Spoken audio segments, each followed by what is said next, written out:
Cette monnaie romaine est un double sesterce de Postume. Elle fut donc frappée à l'effigie de Postume qui fut empereur en Gaule de 260 jusqu'en 269 après Jésus-Christ.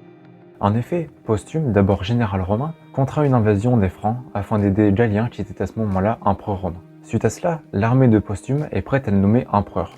Toutefois, Galien, le voyant venir et craignant qu'il ne conquiert l'empire, donne le titre d'Auguste à son fils Salonin, et donc celui-ci devient empereur à son tour.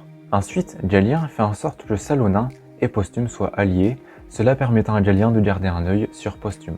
Toutefois, à la suite d'un désaccord entre Postume et Salonin à propos des trésors de guerre, Postume se fait nommer empereur par ses légions, fait assiéger Cologne, ville dans laquelle se trouve Salonin, et ce dernier se fait assassiner par l'armée de Postume.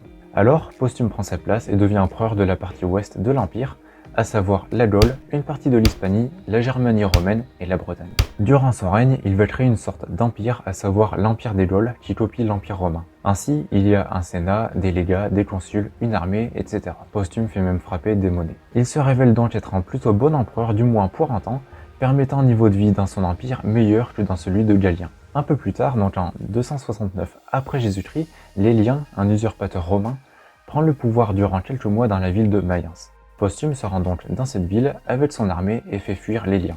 On ne sait pas exactement comment est mort Lélien. Est-ce qu'il fut tué par l'armée de Postume, par sa propre armée ou autre? Diverses versions existent. Suite à cela, les légions de Postume veulent donc piller la ville afin de se payer, mais Postume refuse, ne voulant pas que l'on pille une ville romaine, de plus une ville romaine assez importante, et surtout qui défend le Rhin des invasions barbares. Alors des soldats massacrent Postume, et il meurt donc en 269 après Jésus-Christ.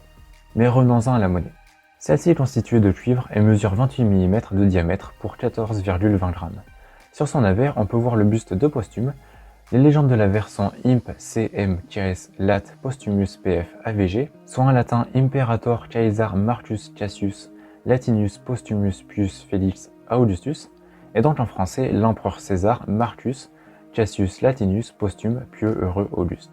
Sur son revers, on peut voir une galère volant à gauche. Les légendes sont Laetitia AVG, soit en latin Laetitia Augusti, et donc en français la joie de l'Auguste.